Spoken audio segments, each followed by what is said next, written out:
प्यारे बच्चों, आज जो कहानी मैं आप लोगों के लिए लाई हूँ वो कहानी है शनाया परी और अनाया परी की।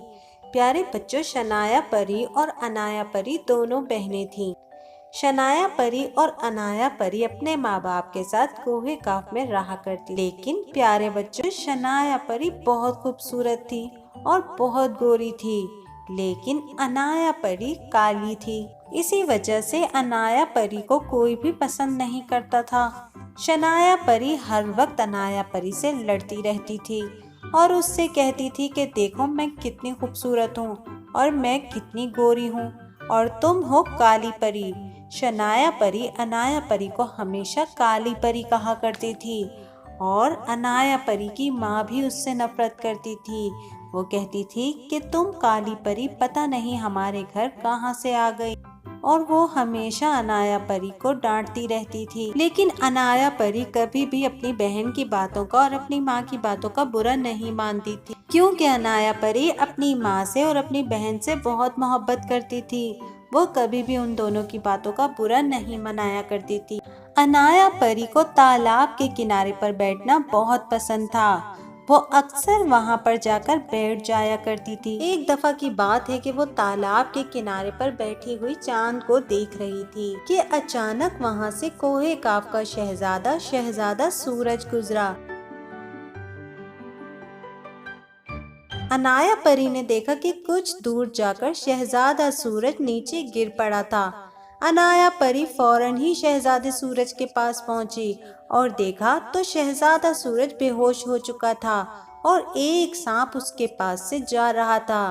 प्यारे बच्चों, शहजादे सूरज को एक सांप ने डस लिया था, जिसकी वजह से शहजादा सूरज बेहोश हो गया था। अनाया परी ने बहुत कोशिश की कि वो शहजादे को होश में ले आए, लेकिन लाख कोशिश के बावजूद भी वो शहजादे को होश में नहीं ला पा रही थी। वो जानती थी कि कोहे काफ के बादशाह और रानी परी शहजादे से बहुत मोहब्बत करते हैं। अगर शहजादे को कुछ हो गया तो हमारे बादशाह और हमारी रानी परी को बहुत दुख होगा। जब उसके लाख कोशिश करने के बाद भी शहजादा होश में नहीं आया तो वो सोचने लगी कि वो अब क्या करे। उसका घर भी बहुत दूर था कि वो शहजादे को अपने घर ले जाती और अपने माँ बाप से कहती कि वो शहजादे को होश में लाने के लिए कुछ करें। प्यारे बच्चों, बहुत सोचने के बाद अनाया परी को अचानक याद आया कि इस जंगल में थोड़े ही फासले पर एक चुड़ैल रहती है। उसने सोचा कि मैं शहजादे को मीना चुड़ैल के पास ले जाती हूँ, वो जरूर मेरी मदद करेगी। वो शहजादे को लेकर मीना चुड़ैल के पास पहुंचती है और मीना चुड़ैल से कहती है, देखो मीना चुड़ैल, शहजादे सूरज को सांप ने डस दिया है और वो होश में नहीं आ रहे। तुम शहजादे को होश में लाने के लिए क्या मेरी मदद कर सकती हो? तो मीना चुड़ैल ने कहा कि हाँ हाँ, क्यों नहीं, मैं तुम्हारी मदद जरूर करूंगी, लेकिन उसके लिए मेरी एक शर्त होगी।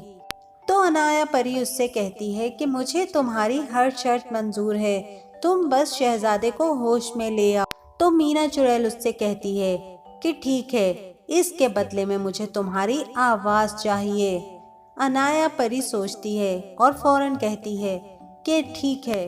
फिर मीना अनाया परी को एक दवाई देती है और कहती है इसे तालाब के किनारे पर ले जाओ और ये दवाई उसके सर पर लगा दो और फिर तालाब का पानी शहजादे के सर पर लगाओ, शहजादा सूरज होश में आ जाएगा। अनाया परी फौरन शहजादे को लेकर तालाब के किनारे पर पहुंचती है और दवाई उसके सर पर लगा देती है। उसके बाद वो तालाब का पानी शहजादे सूरज के सर पर लगा देती है। अभी शहजादा होश में आ ही रहा होता है कि वहाँ शनाया परी पहुँच जाती है। शनाया परी जब शहजादे सूरज को देखती है तो फौरन उसके पास आकर बैठ जाती है। शहजादा सूरज जैसे ही होश में आता है तो वो शनाया परी को अपने पास बैठा हुआ देखता है और उससे पूछता है, क्या मेरी जान तुमने बचाई है? तो शनाया परी फौरन उससे कहती है कि हाँ, मैंने ही तुम्हारी जान बचाई है। शहजादा उसका शुक्रिया अदा करता है, क्योंकि अनाया परी की आवाज तो मीना चुड़ैल ने ले ली थी, इसलिए अनाया परी कुछ बोल ही नहीं पा रही थी। शहजादे सूरज ने शनाया परी से कहा कि क्या तुम मुझसे शादी करोगी? तो शनाया परी ने फौरन कहा कि हाँ हाँ, क्यों नहीं, मैं आपसे ही शादी करूंगी और मैं तो कब से आपसे शादी करना चाहती हूँ। उसके बाद शहजादा सूरज अपने महल की तरफ चला गया और शनाया परी ने अनाया परी से कहा कि देखा तुमने कि मैं कितनी खूबसूरत हूँ और मुझे पता है शहजादे की जान तुमने बचाई है, लेकिन शहजादा मुझसे शादी करना चाहता है। और वो उसको बुरा भला कहकर वहाँ से चली जाती है। अनाया परी उदासी से आकर तालाब के किनारे पर बैठ जाती है। कुछ वक्त शहजादे के साथ गुजारने के बाद अनाया परी भी शहजादे सूरज से मोहब्बत करने लगती है, लेकिन अब क्या हो सकता था, उसकी आवाज भी जा चुकी थी। और अनाया परी ने सोचा कि अगर मेरी आवाज होती भी तो भी शहजादा कौन सा मुझसे शादी करता, वो मेरे काले रंग को देखकर मुझसे कभी भी शादी नहीं करता, वो शनाया से ही शादी करता। उधर शहजादा जैसे ही महल में पहुंचा तो रानी परी पहले से ही शहजादे का इंतजार कर रही थी और फौरन शहजादे से पूछा कि तुम अब कैसे हो। तो शहजादे ने कहा कि हाँ मैं ठीक हूँ और हैरानी से पूछा कि आपको कैसे पता चला। तो रानी परी ने उससे कहा कि मैं परेशान थी कि तुम कहाँ चले गए हो। मैंने जब अपने जादुई बॉल में देखा कि तुम कहाँ हो तो मैंने देखा कि तुम एक जंगल में पड़े हुए हो और वहाँ तुम्हारे पास अनाया परी बैठी हुई तुम्हें होश में लाने की कोशिश कर रही है। उसके बाद वो तुम्हें मीना चुड़ैल के पास लेकर गई और मीना चुड़ैल ने एक दवाई दी और उसके बदले में अनाया परी की आवाज ले ली। उसके बाद अनाया परी ने तुम्हें वो दवाई लगाई और तुम होश में आ गए। शहजादे सूरज ने जब ये सारी बात सुनी तो वो बहुत हैरान हुआ और उसे शनाया परी पर बहुत गुस्सा आया और वो फौरन ही तालाब के किनारे पर वापस भी हुई थी। अनाया परी ने जब शहजादे सूरज को देखा तो वो खड़ी हो गई। शहजादे सूरज ने उससे कहा कि अनाया परी, मुझे सारी बात का पता चल चुका है कि तुमने किस तरह मेरी जान बचाई और शनाया परी ने मुझसे झूठ कहा। मैं अब उससे नफरत करता हूँ। क्या तुम मुझसे शादी करोगी?